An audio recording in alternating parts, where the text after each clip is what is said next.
Mesdames et messieurs, bonsoir et bienvenue à cette émission de On s'en parle. On sait que la pandémie fait de nombreux ravages dans à peu près tous les domaines existants. Alors, qu'en est-il maintenant du domaine laitier? Parce que ça fait des ravages également dans le domaine laitier, domaine qu'on a un petit peu tendance à oublier. On va en parler avec mon invité qui est le président de l'Union des producteurs laitiers de l'Abitibi-Témiscamingue, M. Gabriel Rancourt. Monsieur Rancourt, bonsoir. Bonsoir. Merci d'accepter cette invitation-là, M. Rancourt. C'est très gentil à vous. Euh, c'est vrai que cette fameuse Madame Pandémie, là, à cause du trouble à peu près à tout le monde, puis dans le domaine laitier également, on s'en est parlé avant l'émission. Mais avant d'aller dans ce sujet-là directement, moi, je vous ai reçu il y a à peu près 5-6 mois passés, 6 mois passés. J'aimerais ça qu'on revienne sur un sujet qu'on avait parlé, qui était ambigu un petit peu à ce moment-là, juste pour voir s'il y a eu des changements et comment et où est rendu ce dossier-là. C'est c'est le fait que les producteurs laitiers toucheront de 1,75 à 2 milliards à la cause de la gestion de l'offre qui a été misée à mal. On dit que vous recevrez le reste de l'aide promise, donc vous êtes supposé en avoir reçu déjà, alors que vous recevrez le reste de l'aide promise par le fédéral en 3 ans au lieu de 7 ans, comme c'était promis. On parle d'ici mars 2021, là, actuellement. On parle de 468 millions, 469 millions pour 2021-2022 et 468 millions également pour 2022-2023. L'aide gouvernementale était censée être de 1,75 milliard. On a dit qu'elle serait à 2 milliards. Où en est rendu ce dossier-là? Avez-vous, vous, en tant que producteur laitier, avez-vous eu déjà une première tranche? Puis est-ce que vous allez, comme on le dit si bien, en avoir 3 autres tranches? Bon, ben, c'est une très bonne question.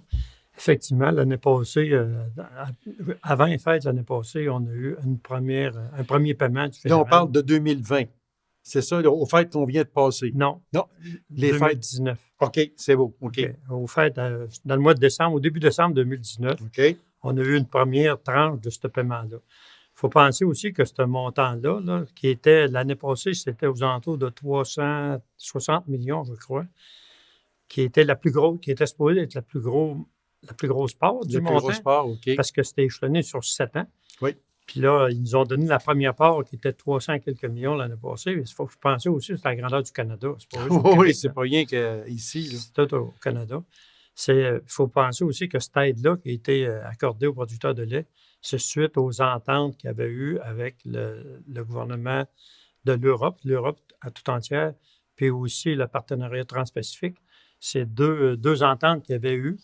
Nous autres, vous comprenez que les producteurs, ce qu'on aurait souhaité, c'est qu'on ne soit pas mis à mal avec ces ententes-là. C'est ce qu'on demandait au gouvernement fédéral. Puis on a mis beaucoup de pression là-dessus avec Mme Freeland, tout ça. Le premier, c'était avec les conservateurs. Le deuxième entente, c'est avec les libéraux. Puis, tu sais, on était en contact, puis les gens du gouvernement nous disaient le Canada ne peut pas se permettre de ne pas signer ces ententes-là. C'est trop important. Il y a trop d'argent mis là-dedans. OK. On est bien conscient, de la part du gouvernement, il nous disait, on est bien conscient qu'on fait un tort immense à l'industrie laitière en faisant ces concessions-là, mais craignez rien, on va vous compenser justement, de manière juste et équitable. Fait que de là, suite à la signature de ces ententes-là, là, il y a eu des négociations avec les producteurs canadiens, puis là, il y a eu cette promesse de compensation-là. La promesse de compensation, il faut comprendre que c'est une promesse qui était à l'origine pour 7 ans, qui va durer 4 ans, en fait. Oui, c'est justement, oui. 1 an plus 3 ans, Voilà. 4 ans. Puis, elle couvre à peu près la moitié des ventes de lait qu'on aurait pu faire dans cette période-là. Mettons, là, nous autres, mettons, le 300 quelques millions qui a été octroyé la première année, on parle d'à peu près près de 500 millions de ventes de lait en moins. Ça couvrait plus que la moitié dans ces cas-là, mais toutes les autres années, ça couvrait à peu près la moitié. OK. La moitié, le 468 millions, vous parliez tantôt. C'est ça, exactement. Mais s'il aurait été échelonné sur 2 fois plus de temps, ça aurait fait 200 quelques millions. C'est ça. C'est à peu près la moitié de ce qu'on vend en lait par année. Puis là, il faut penser aussi que c'est notre marché qui a été cédé. Là. Après 7 ans, là, le marché, il ne revient plus. Là. Il est cédé pour tout le temps. Là. C'est ça. Il faut comprendre ça aussi. Nous autres, c'est pour ça, de là, qu'on aurait aimé mieux qu'il n'y ait pas de cédage. Là. Alors, est-ce que ça aurait été mieux de rester à 4 ans, c'est-à-dire de rester à 7 ans au lieu d'être à 4 ans? Est-ce que ça aurait été mieux pour les producteurs laitiers? Ça dépend. Certains producteurs vont dire oui, d'autres vont dire non. L'affaire qui est négative là-dedans, le plus, là, puis on le dénonce un peu, là, c'est que vous comprenez que ces montants-là, c'est quand même des montants assez substantiels. On parle pour une ferme laitière moyenne, il me semble que c'est 28 000 par ferme par année, qui était sur une période de 7 ans. En la ramenant à 3 ans, on double le montant. Au niveau de l'impôt, ben là, on se fait pogner un peu, là, parce que là, il verse 2 fois plus, fait que le gouvernement fédéral, il va en récupérer une partie de ce argent-là. Exactement, oui. C'est sûr que si vous recevez un chèque de, je ne sais pas moi, 28 000 disons, pour une année, mais si vous recevez 56 000 par année, l'impôt n'est plus la même. Alors, pour vous autres, ça veut dire que plus le temps est court, plus vous allez payer d'impôts. Ben oui. Il aurait versé d'un paiement, là. On aurait retourné un méchant bout, là, finalement. Ça aurait été un cadeau empoisonné. Fait que nous autres, le 7 ans, c'était pas pire, mais là, en le mettant sur 3 ans, c'est sûr que pour bien les producteurs, parce que dans le domaine laitier, c'est pas des entreprises non plus qui visent des millions non plus. Ça prend des millions d'endettement, mais il n'en reste pas beaucoup à la fin. Fait que, tu sais, je regarde, c'est pas... Mais ça nous a été dénoncé par plusieurs producteurs, ce phénomène-là. Ah oui? Oui, parce que les producteurs, ils disent là, crème. Parce qu'ils faisaient même une comparaison. Ils disent, puis ça, je ne savais pas, peut-être pour le bénéfice du monde qui nous écoute. Dans le domaine forestier, je sais que, mettons, quelqu'un qui fait boucher sa terre, mettons, bien, il peut échelonner le revenu de la vente de son bois pendant 7 ans. Okay. Parce que si tu bûches ta terre et tu vends pour 100 000 de bois, si tu mets tout ça sur ton rapport d'impôt d'une année... Là, tu viens de payer 50 d'impôt. Tu viens de payer d'impôt, tandis que c'est permis de l'échelonner sur 7 ans. Okay. Mais là, nous autres, le gouvernement fédéral, il avait convenu de l'échelonner sur 7 ans, puis là, il a décidé de ramener sur 3 ans, mais pas avec la particularité de pouvoir l'échelonner. Fait que c'est pour ça qu'on se fait avoir un peu, mais donc, faut pas... Mais pour une ferme laitière comme la vôtre, vous êtes à Pouillery, ça fait longtemps que vous avez une ferme laitière. Pour une ferme laitière comme la vôtre, est-ce que Gabriel Rancourt est heureux de cette entente-là? Est-ce que, M. Rancourt, vous, en tant que producteur laitier, c'est sûr que ça vous a aidé, oui, parce que quand on reçoit un certain montant d'argent, ça aide toujours, mais est-ce que vous auriez aimé en avoir plus? Oui, mais dans le contexte, est-ce que ça vous a vraiment... Est-ce que vous étiez content de cette entente-là? Ben honnêtement, non. Ben honnêtement, parce que là, vous comprenez, parce que ce que je vous ai dit tantôt, tu sais, là, mettons, une ferme va vendre, il va retirer un chèque, mettons, si ça arrêtait l'entente initiale, elle va retirer une ferme moyenne, environ 28 000 par année pendant 7 ans. Oui. Mais par contre, ça le prive de 56 000 de revenus pendant tout le temps après ça, là, pendant 30 ans, 20 ans, peu importe, là, OK. Tout le temps. Fait que là, vous me posez la question, c'est quoi qui est mieux? Fait que là, moi personnellement, j'aimerais bien mieux qu'il n'y ait pas d'entente puis qu'on puisse vendre notre produit. Vous savez, les producteurs de lait ont fait des efforts énormes pour faire de la publicité, pour vendre notre lait. On met 80 millions par année au niveau du Canada pour faire de la promotion de notre lait. Toutes les annonces que vous voyez, là, exactement, on vient de commencer les annonces sur le fromage là, depuis tout ça. Là. Puis là, toute la promotion qu'on fait, c'est pour vendre des produits qui viennent d'ailleurs. Toute la croissance du marché est concédée à des pays étrangers. Fait qu'on paye de la publicité pour vendre du lait d'ailleurs. Parce qu'en fin de compte, on parle de lait, mais seulement que tout ce qui dérive aussi. Oui. fromage, Le yogourt, la crème glacée, la crème, glacée, le yogourt, la crème. C'est tout ça qui rentre en ligne de compte. Ben oui, c'est tous les produits laitiers. Là. Fait que vous me posez la question, c'est quoi? Nous autres, on est heureux que le gouvernement fédéral il aille respecter ses promesses de nous compenser. On est heureux de ça. Mais on aurait été plus heureux qu'il n'y ait pas d'entente. OK. Qu'il n'y ait pas d'entente. Parce que c'est rare d'entendre une personne dire oui, on a retiré X montant d'argent, mais on aurait mis mieux ne pas l'avoir. Oui, mais. Mais dans le contexte, c'est vraiment ça. Ben, c'est un peu comme vous, si vous travaillez, mettons, à une job et vous gagnez 50 000 $ par année, puis là, quelqu'un vous dit regarde, là, on a pensé à ça comme il faut, là, on va te baisser à 40 000, mais on va te donner 5 000 $ par année pendant 6 ans. T'acceptes-tu? On va te donner le montant, là. Mais là, tu te dis, es-tu content? Tu vas retirer de l'argent? Ah oui, c'est bien de retirer de l'argent, mais là, mon salaire a baissé. Puis il a baissé pour tout le temps. L'argent ne rentre pas tout le temps. Et voilà, exactement. C'est ça qui rentre. Non, mais je suis content qu'on l'ait expliqué comme ça parce que ce sont de gros chiffres, mais c'est comme vous l'avez si bien dit, c'est à la grandeur du Canada. Ce n'est pas seulement au Québec. C'est à la grandeur du Canada. Puis des producteurs laitiers, il y en a énormément aussi. Fait que c'est sûr que le chiffre paraît astronomique, mais seulement quand on va fouiller comme ça, il n'est pas si astronomique que ça. Oui, mais pour donner un ordre de grandeur, vous comprenez qu'une entreprise laitière, à cette heure, c'est plus comme dans le temps de nos grands-parents. Écoutez, une entreprise laitière, là, il y a des investissements de plusieurs millions, on ne dira pas des mille, c'est des millions, puis ça va générer un revenu. Une ferme laitière moyenne, certainement, là, c'est au moins 5 à 600 000 par année de revenus brut, OK. avec 5 à 600 000 de dépenses. Fait qu'il ne reste pas grand-chose à la fin. Fait que là, vous voyez, si vous mettez tout là, en perspective, là, 25 000 $ de subvention, mais sur 5 600 000 de revenus bruts, 28 000, quelqu'un qui travaille à salaire, il gagne 35 000, c'est vraiment de l'argent. C'est beaucoup. Ouais, mais pour un producteur comme vous, c'est une pinotte, il faut le dire. C'est à peu près une paye de 15 jours. Fait que là, tu dis ouais, ben c'est même pas une paye de 15 jours. Parce que c'est sûr qu'on entend les gens dire, quand on regarde l'entente, on ne va pas fouiller là, dans l'entente. On prend les gros chiffres. Les gros chiffres sont souvent très, très, très menteurs, comme on dit. Puis qu'on regarde ça, puis les producteurs laitiers vont aller chercher 2 milliards du gouvernement fédéral. Bon, on dit quoi? Ben, encore eux autres, ils vont se remplir les poches. Mais quand vous l'expliquez, comme vous venez de l'expliquer, à 26, 28 000 $, pour vous, là, c'est vraiment pas... C'est une pinotte avec les revenus versus dépenses. Bien là, c'est à cause que c'est une entreprise. Hein, vous comprenez-vous? Vous prenez n'importe quelle entreprise. Vous prenez quelqu'un qui travaille dans des chantiers forestiers, puis qui a une bûcheuse, puis 2 transporteurs. Oui. Tu sais, la personne, il peut payer 2 ou 3 pick-up. Tu sais, la personne peut avoir 2 millions d'investissements dans le bois. Fait que lui, il ne peut pas vivre avec un revenu brut de 50 000. Écoutez, ça n'a pas de bon sens. Ça en prend d'argent parce qu'il y a des obligations payées et tout. Là. Oui, c'est sûr. Puis souvent, là, un coup, tu as tout fait ça à la fin. Tu as travaillé comme un pardieu semaine et dimanche. Puis il te reste à peu près le salaire des particuliers. Je m'amusais à regarder justement la semaine passée dans un petit livre que j'ai pris en quelque part.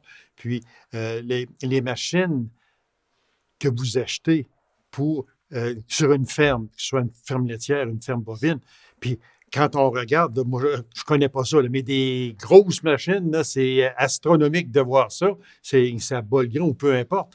Puis on parle là, de 1,5 million, puis on parle de 3/4 de million. Là. Maintenant, là, depuis quelques temps, depuis ça a explosé, c'est comme le prix des maisons puis du bois d'œuvre.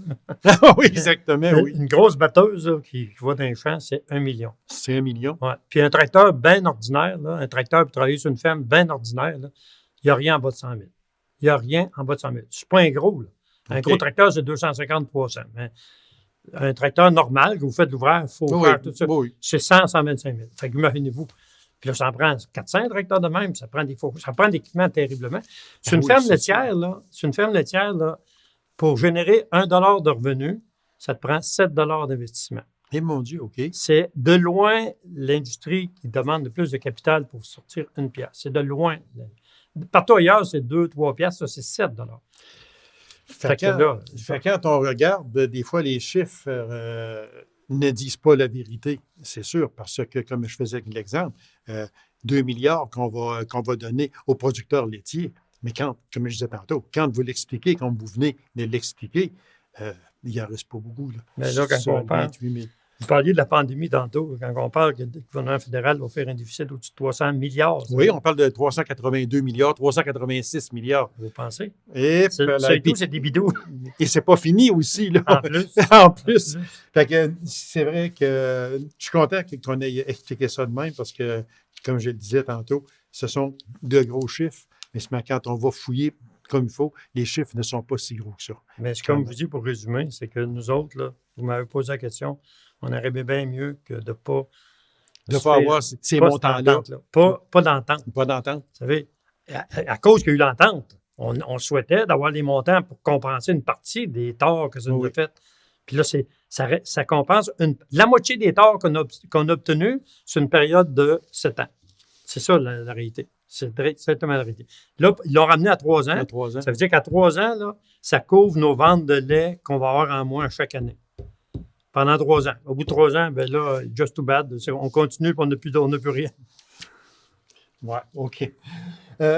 Monsieur Rancourt, la gestion de l'offre, ça, là, on en parle très souvent, puis c'est ambigu un peu.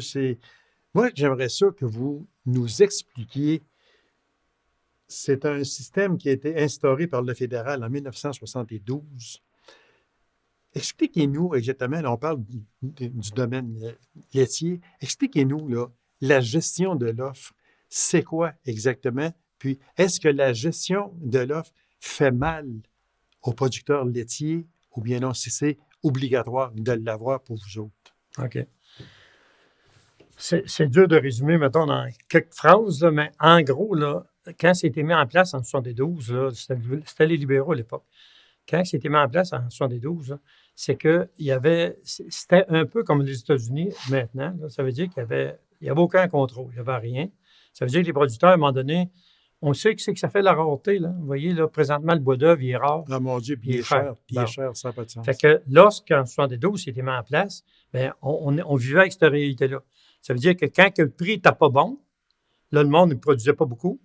Puis là, le prix, il s'appréciait parce qu'il manquait de produits laitiers. Le prix s'appréciait. Puis là, le monde disait « Hey, on va commencer à faire du lait. C'est bon, là, regarde, ça paye pas pire. » Là, le monde, il se virait vers la production laitière, puis ça commençait à augmenter. Là, l'offre de produits croisait la demande. Là, il y en avait trop. Là, on entreposait, puis c'était le gouvernement fédéral qui payait l'entreposeur. Okay. Puis là, c'était payant. Là, le prix plantait. Puis là, le monde faisait banqueroute. Puis là, ça ne marchait plus. Puis le prix montait. Ça, c'est depuis qu'il se fait du lait. Puis c'est l'industrie que ça marche de même. C'est comme ça partout. Okay. Fait que là, le gouvernement fédéral, à l'époque, ils ont dit, on va faire la gestion de l'offre. On va établir des quotas de production pour pas que ça arrive des situations pareilles. Comme ça arrivait. Fait que là, ils ont délimité la production normale d'une ferme, puis ils ont distribué des quotas à toutes les fermes. Ils ont dit, ça, c'est votre production. Puis si la demande augmente, on va grossir un petit peu le quota. Par contre, si la demande diminue, on va diminuer le quota. C'était le deal qui était fait avec le gouvernement fédéral à l'époque. C'était un bon deal, comme on dit? C'était un excellent deal. Okay. Les producteurs souhaitaient ça. Okay. Parce qu'il y avait bien des avantages. Tu as une prévisibilité sur ton prix. Tu sais, parce que là, il n'y a plus de variation de prix. C'est la variation de volume. Ça veut dire que si tu produis trop, on te coupe. Avant que ça ait un impact sur le prix, on te coupe.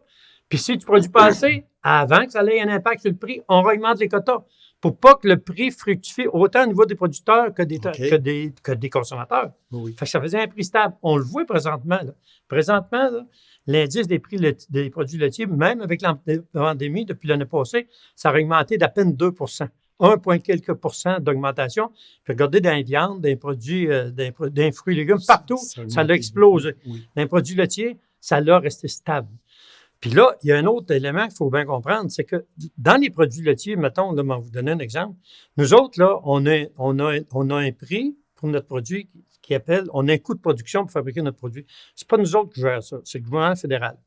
Ils prennent des données sur 250 fermes au Canada, le coût que ça coûte faire du lait, puis c'est ça notre prix. Ils prennent le prix que ça coûte, pas de profit trop, là. Juste, puis là, ils établissent le prix, ils disent le prix va être de ça. À ce stade, le prix, c'est ça. Bon, ça là, fait que là, nous autres, là, quand tu arrives à la banque avec ça, les banques aiment bien ça, eux autres. Parce que la banque, elle, là, tu arrives à la banque, tu dis, regarde, là, tu fais un budget, puis tu dis, regarde, moi, cette année, là, je m'en fais 500 000 litres de lait, là, puis je vais être payé à 80 piastres de l'hectolitre. Donc, ça va me donner 400 000 piastres de revenus bruts sur mon entreprise. Ça, la banque, c'est solide pour elle. OK. Ah, elle dit ça, là. Fait que Pour eux ça- autres, là, c'est de l'or. sécurisant. C'est OK, sécurisant. Sécurisant. OK. Ça nous permet OK. d'avoir des taux plus bas parce que ça diminue le risque. Fait que les banques, eux autres, sont capables d'être OK. accommodants pour nous autres. Par rapport à d'autres secteurs qui sont bien fluctuants, bien là, la banque, il faut qu'elle se garde une marge de manœuvre un peu. Elle dit, crime, tu sais, c'est l'expérience du temps. Là, à un moment donné, au fil du temps, il arrive d'un domaine que ça fluctue beaucoup. Puis le monde, ils font des emprunts, puis ils viennent plus à bout de respecter les obligations. Fait que là, la banque, le risque est plus élevé. Fait qu'elle est plus réticente. Elle va accorder des prêts, mais à un taux plus important. Vous savez comment ça marche. Ben oui, là. oui, c'est Bon. sûr. C'est Fait que sûr. ça, pour nous autres, ça a une grosse valeur, ça. C'est pour les producteurs de lait, ça, ce bout-là. Puis partout dans le monde, je vous en faisais part avant l'émission, les États-Unis, avec M. Trump, là, ils nous taxaient, tu sais, ils nous garochaient des flèches au coton sur notre système de gestion de l'offre, puis ils disaient ça n'a pas de bon sens, puis il faudrait que vous abolissiez ça. Ils demandaient l'abolition du système de l'offre au Canada. Puis nous autres, écoutez, les producteurs, ils y tiennent, la gestion de l'offre, ils ne veulent pas abandonner ça pantoute. Mais là, M. Trump, qui s'est fait battre aux élections par M. Biden, bien là, il y a 18 associations de producteurs de lait aux États-Unis qui ont demandé à M. Biden d'arrêter d'harceler le Canada avec ça, puis qu'eux autres souhaitaient d'avoir un système de gestion de l'offre. Puis les Américains, là, du contrôle, ils n'aiment pas ça tant que ça. Non. Mais dans ce domaine-là, ils ont dit, on n'a pas le choix. Comme ça, pour vous, mettons, qui êtes un producteur laitier, je me risque à poser la question, entre parenthèses, vous aimez mieux l'ère Trump quand on parle de produits laitiers, gestion de l'offre, vous aimez mieux l'ère Trump que celle de Biden actuellement? Non. Non? Ben non. Trump, il voulait enlever la gestion de l'offre au Canada. OK. Puis, nous autres, on ne voulait pas l'enlever là, au Canada. OK. Nous autres, Je pensais que c'était l'inverse. Non, OK. non. Excusez-moi. OK, c'est beau. Fait que, parce que Trump, lui, il voulait l'enlever. Il voulait l'enlever. OK. Puis Biden veut la mettre. Biden, il l'a est gardé. ambigu là-dessus, mais les producteurs de lait américain, ils demandent à Biden d'arrêter d'harceler le Canada puis de laisser la gestion de l'offre au Canada. C'est de loin le meilleur système qui a OK. fait ses preuves. OK. C'est beau. Est-ce que cette gestion de l'offre-là avantage les producteurs agricoles? On en a parlé, mais est-ce que ça avantage également le consommateur? Bon, ça, c'est une bonne question parce que, je vous en ai dit ça un petit mot tantôt, là, même avec la pandémie, puis reculer de 10 ans, là, puis vous allez voir que les produits laitiers, là, depuis 10 ans, là, ils n'ont pas eu une grosse croissance. C'est vraiment, là, c'est marginal, la croissance de prix. C'est sûr, parce que nous autres, on obtient pas beaucoup, on obtient 1,5%, 1% par année, des fois pas pantoute. OK. Pas pantoute. L'inflation est à 2%, des fois on a 1%. Puis regardez, là, dans la viande, regardez que ça a fait, ça a explosé. Fait que là, nous autres, pour le consommateur, moi, je trouve que c'est un jour. Puis écoutez, il y a une affaire là-dedans, il faut bien comprendre aussi. Mais on va vous donner un exemple bien simple. Avec un hectolitre de lait, un hectolitre, c'est 100 litres. 100 litres, OK. Avec un hectolitre de lait, on fabrique minimum 10 kilos de fromage. OK? Moi, mon hectolitre de lait, là, je suis payé 80 piastres. Ça veut dire que quand je vends un hectolitre de lait, là, à la Fédération, il me verse 80 piastres pour. Avec ce 80 piastres-là, l'hectolitre, là, le transformateur, lui, il reçoit ça, il a payé 80 ou 82 piastres. Puis il va fabriquer minimum 10 kilos de fromage. Un kilo de fromage, aller partout dans les fromageries, ça se vend aux alentours de 20-25 piastres. OK. Ça veut dire qu'il va vendre 20-25 piastres de produits laitiers en fromage avec du lait, parce que du fromage, c'est fait à 100% lait, avec du lait qui a payé 8 piastres et 20 du kilo. Il va le vendre une vingtaine de piastres. Fait que là, nous autres, les producteurs, on est pris en ça. Là. Fait que là, souvent, les consommateurs vont dire les produits laitiers sont chers. Ben oui, mais écoutez, là, nous autres, là, on va acheter à peu près 35 cents dans la pièce que vous dépensez de ces produits laitiers. On ne peut trop pas leur rien de 10 cents. Il faut trop qu'on vive. Nous autres, on a des paiements, puis on a de l'ouvrage, on travaille semaine et dimanche. Puis les transformateurs, eux autres aussi, ils sont pris entre l'arbre et l'écorce parce que les transformateurs, ils sont à plaindre un petit peu, eux autres, parce qu'il n'y a pas de tout chercher non plus. Là. Parce qu'il y a le distributeur, il y a le détaillant, puis il y a le consommateur. Fait que là, les détaillants, eux autres, ils mettent tous les transformateurs en compétition un contre l'autre. sais, il va dire, toi, quel prix tu me fais ton fromage? Toi, quel prix? Fait que là, il y a le chercher le moins cher. Puis là, ils sont tous en compétition. Fait que vous comprenez, c'est complexe un peu, là. Mais qu'est-ce qui fait, M. Rancourt, que, en tout cas, à nos yeux, à nous, le consommateur, qu'est-ce qui fait que les produits laitiers à l'épicerie sont si chers? Le fromage est terriblement cher. Le lait, qui est rendu à 5,50 $ le 2 litres ou à peu près, il me semble qu'il n'y a pas tellement longtemps, il était à 4,29 ou à 4,49. Le fromage, une petite brique de fromage, coûte les yeux de la tête. Tout ce qui est à base de le chocolat, c'est la même chose. La crème. Qu'est-ce qui fait que pour le consommateur qui arrive à l'épicerie et qui voit, mon Dieu, il me semble que ça a augmenté terriblement. Est-ce que ça a vraiment augmenté tant que ça? Bien, c'est sûr que ça. Je ne dis pas que ça. Je veux faire une différence, c'est ça que je viens de vous expliquer. Je veux faire une différence entre le prix que le producteur reçoit et le prix que le consommateur paye. Le consommateur, il n'achète pas du producteur. Il achète à l'épicerie, qu'il l'a acheté d'un distributeur, qu'il l'a acheté d'un transformateur. Puis que le transformateur l'a acheté du producteur. Fait que vous voyez, là, il y a pas mal de steps, là. Oui, fait que là, les steps-là, là, le monde, ils se prennent toute une lichette entre tout ça, là. Mais le producteur, lui, là, qui garde ses animaux, qui les alimente, puis il y a du terrain, il y a un paquet d'obligations, ça n'a aucun bon sens. Vous ne créeriez pas ça si vous viendrez sur la ferme chez nous, toutes les obligations qu'on a. On a mis des programmes de qualité, des programmes de salubrité, des programmes de bien-être animal, des programmes pour protéger l'environnement. Il y a un paquet de programmes, il y a des formulaires, il y a de la paperasse. Et vous êtes inspecté aussi. On est inspecté, on est doublement inspecté, autant par l'UNPAC que par Lactanet. C'est une entreprise ça, qui s'assure qu'on fasse les choses correctement, que nos animaux sont gardés de façon convenable. Si on ne garde pas nos animaux convenables, on perd notre accréditation pour on ne peut plus livrer de lait. Puis, ils viennent chez nous n'importe quand, puis ils viennent vérifier. Puis ça prend des rapports écrits, si tu as vacciné une vache, si tu as piqué une vache aux antibiotiques, tout ça, il faut tout, tu consignes ça bien comme il faut. Puis vous comprenez qu'en production laitière, là, c'est suivi, ça, écoutez, c'est la santé, c'est l'aliment des enfants, c'est suivi, ça n'a pas de bon sens. Moi, chez nous, là, on utilise, mettons on a un animal de malade, une vache, là, elle ne file pas bien, elle est malade. On n'a pas le choix de la traiter, on fait venir le vétérinaire, il nous donne des médicaments, des antibiotiques. Les antibiotiques, en passant, comme tous les antibiotiques de grade A, là, 1 qu'ils appellent, là, on n'a plus le droit de les utiliser. Dans les autres provinces de droit au Québec, on n'a plus de droit.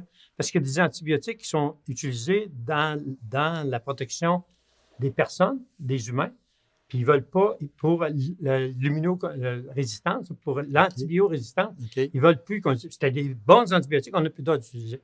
Mais moi, si j'envoie un char, mettons, là, je traîne une vache, je l'avais traité aux antibiotiques.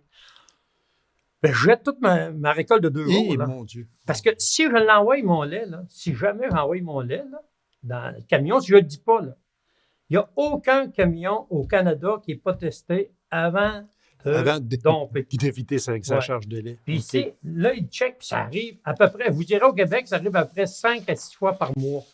5 à 6 fois par mois, c'est pas gros, là. 5-6 fois par mois, c'est quand même pas gros, c'est pas un gros pourcentage. Mais le camion, il est positif aux antibiotiques. La Fédération appelle le producteur. Parce que là, nous autres, les producteurs, on a tout un petit échantillon de lait. Là. Puis si le camion, il est positif, il vérifie les échantillons, puis il trouve un coupable.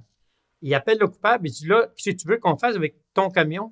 Le producteur, il dit c'est quoi qui se passe? Bien, tu avais des antibiotiques dans ton lait. Fait que là, on va te faire payer le camion. C'est 25 000 $. Mon Dieu, on va aller le jeter d'une place qui c'est pour ça. La place, il nous fait 4 $ l'hectolitre pour absorber ce lait-là. On va payer le transporteur, puis on va payer le lavage du camion. Ça veut dire que personne ne peut tricher, puis non. Absolument pas. M. Rancourt, c'est tout le temps que nous avons même le temps qu'on avait d'autres questions intéressantes. Ben oui, mais j'en avais d'autres. Fait que ça veut dire qu'au mois d'avril, là, on va vous réinviter encore à venir parce qu'on a beaucoup de questions, entre autres Internet haute vitesse, etc. Fait qu'on va vous réinviter. Merci beaucoup, M. Rancourt. C'était vraiment très intéressant. Ça me fait plaisir. Merci beaucoup, M. Rancourt. Alors, mesdames et messieurs, merci d'avoir été là. On se donne rendez-vous à la prochaine émission de On s'en parle. Au revoir et bonne soirée.